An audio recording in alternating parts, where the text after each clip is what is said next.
Jacó ficou sabendo que os filhos de Labão andavam dizendo o seguinte: Jacó está tirando tudo o que é do nosso pai.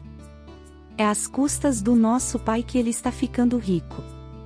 Jacó também notou que Labão já não se mostrava tão amigo como antes. Então o Senhor Deus disse a Jacó: Volte para a terra dos seus pais, onde estão os seus parentes. Eu estarei com você. Aí Jacó mandou chamar Raquel e Leia para que viessem ao campo, onde ele estava com as suas ovelhas e cabras. Quando chegaram, ele disse: Tenho reparado que o pai de vocês já não se mostra tão meu amigo como antes, mas o Deus do meu pai tem estado comigo. Vocês sabem muito bem que tenho me esforçado muito, trabalhando para o pai de vocês. Mas ele me tem enganado e já mudou o meu salário umas 10 vezes. Porém Deus não deixou que ele me prejudicasse. Quando ele dizia: Os cabritos com manchas serão o seu salário, aí as fêmeas tinham crias manchadas. E, quando ele dizia: Os cabritos listados serão o seu salário, aí as crias saíam todas listadas. Foi assim que Deus tirou os rebanhos do pai de vocês e os deu a mim. Um dia, quando os animais estavam no tempo do cruzamento, eu tive um sonho. Eu vi que os bodes que cobriam as fêmeas eram listados, malhados e manchados. O anjo de Deus me chamou pelo nome, e eu respondi: Aqui estou. Então ele continuou: Veja. Todos os bodes que estão cruzando são listados, malhados e manchados. Eu estou fazendo com que isso aconteça porque tenho visto o que Labão está fazendo com você. Eu sou o Deus que apareceu a você em Betel, onde você me dedicou uma pedra, derramando azeite sobre ela, e onde você me fez uma promessa. Agora prepare-se, saia desta terra e volte para a terra onde você nasceu. Então Raquel e Leia responderam: Não sobrou nada para herdarmos do nosso pai. Ele nos trata como se fôssemos estrangeiras. Ele até nos vendeu e depois gastou todo o dinheiro que recebeu como pagamento. Toda a riqueza que Deus tirou do nosso pai é nossa e dos nossos filhos. Portanto, faça tudo o que Deus mandou. Jacó se preparou para voltar a Canaã, onde morava Isaque, o seu pai. Fez com que os seus filhos e as suas mulheres montassem os camelôs, ajuntou tudo o que tinha e partiu, levando todos os animais que havia conseguido com o seu trabalho na Mesopotâmia. Labão, o pai de Raquel, havia ido para outro lugar a fim de cortar a lã das suas ovelhas e, enquanto ele estava fora, Raquel roubou as imagens dos deuses da casa dele. Foi assim que Jacó, sem avisar que ia embora, enganou Labão, o arameu, fugindo com tudo o que tinha. Atravessou o rio Eufrates e foi na direção da região montanhosa de Gileade.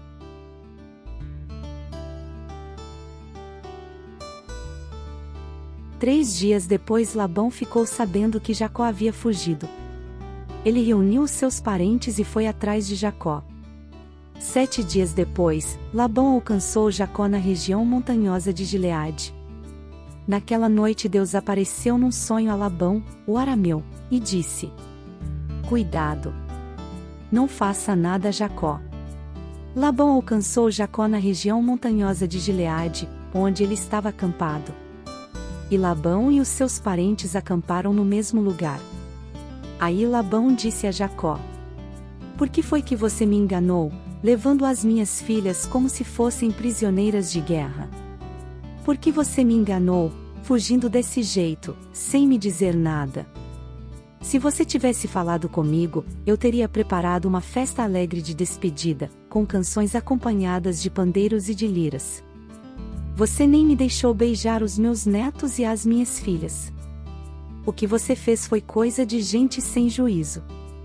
Eu poderia ter feito muito mal a vocês, mas na noite passada o Deus do seu pai me disse assim: Cuidado! Não faça nada a Jacó. Eu sei que você foi embora porque tinha saudades de casa. Mas por que foi que você roubou as imagens dos deuses da minha casa? Jacó respondeu: Eu fiquei com medo, pois pensei que o Senhor ia me tirar as suas filhas à força. Mas, se o Senhor achar as suas imagens com alguém aqui, essa pessoa será morta. Os nossos parentes são testemunhas. Se o Senhor encontrar aqui qualquer coisa que seja sua, pode levar. Acontece que Jacó não sabia que Raquel havia roubado as imagens. Labão entrou na barraca de Jacó, depois na de Leia e depois na das duas escravas, porém não encontrou as suas imagens. Então foi para a barraca de Raquel. Aí ele procurou em toda parte, porém não achou nada, pois Raquel havia posto as imagens numa sela de camelo e estava sentada em cima. Ela disse ao pai: "O Senhor não fique zangado comigo por eu não me levantar, mas é que estou menstruada." Foi assim que Labão procurou as suas imagens, sem as encontrar. Aí Jacó ficou zangado. Ele disse a Labão: "O que foi que eu fiz de errado? Qual foi a lei que eu quebrei para o Senhor me perseguir com tanta raiva? Agora que mexeu em todas as minhas coisas, será que encontrou alguns objetos que são seus? Pois ponha esses objetos aqui, na frente dos meus parentes e dos seus, para que eles julguem qual de nós dois está com a razão. Durante os 20 anos que trabalhei para o Senhor, as suas ovelhas e as suas cabras nunca tiveram abortos, e eu não comi um só carneiro do seu rebanho. Nunca lhe trouxe os animais que as feras mataram, mas eu mesmo pagava o prejuízo. O Senhor me cobrava qualquer animal que fosse roubado de dia ou de noite. A minha vida era assim: de dia o calor me castigava, e de noite eu morria de frio. E quantas noites eu passei sem dormir! Fiquei 20 anos na sua casa. Trabalhei 14 anos para conseguir as suas 2 filhas e 6 anos para conseguir os seus animais. E, ainda por cima, o Senhor mudou meu salário umas 10 vezes. Se o Deus dos meus antepassados, o Deus de Abraão, o Deus a quem Isaque temia, não tivesse estado comigo, o Senhor teria me mandado embora com as mãos vazias. Mas Deus viu o meu sofrimento e o trabalho que tive e ontem à noite Ele resolveu a questão."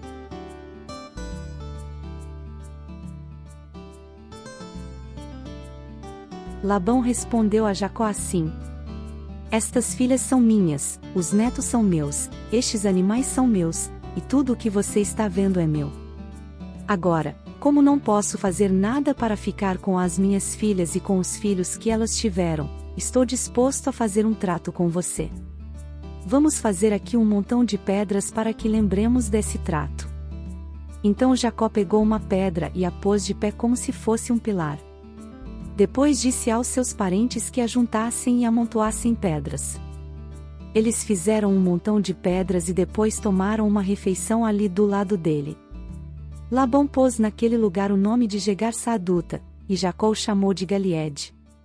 Depois Labão disse: "Este montão de pedras servirá para que nós dois lembremos desse trato." Foi por isso que aquele lugar recebeu o nome de Galiede. E também teve o nome de Mispa porque Labão disse: "Que o Senhor Deus fique nos vigiando quando estivermos separados um do outro. Se você maltratar as minhas filhas ou se você casar com outras mulheres, mesmo que eu não saiba o que está acontecendo, lembre que Deus está nos vigiando. Aqui estão as pedras e o pilar que coloquei entre nós dois. O montão de pedras e o pilar são para lembrarmos desse trato. Eu nunca passarei para lá deste pilar para atacá-lo, e você não passará para cá deste montão de pedras e deste pilar para me atacar. O Deus de Abraão e o Deus de Naor será juiz entre nós." Então Jacó fez um juramento em nome do Deus a quem Isaque, o seu pai, temia. Ele ofereceu um animal em sacrifício ali na montanha e convidou os seus parentes para uma refeição. Naquela noite eles comeram e dormiram ali na montanha. Na manhã seguinte Labão se levantou bem cedo, beijou as suas filhas e os seus netos e os abençoou. E depois foi embora, voltando para sua terra.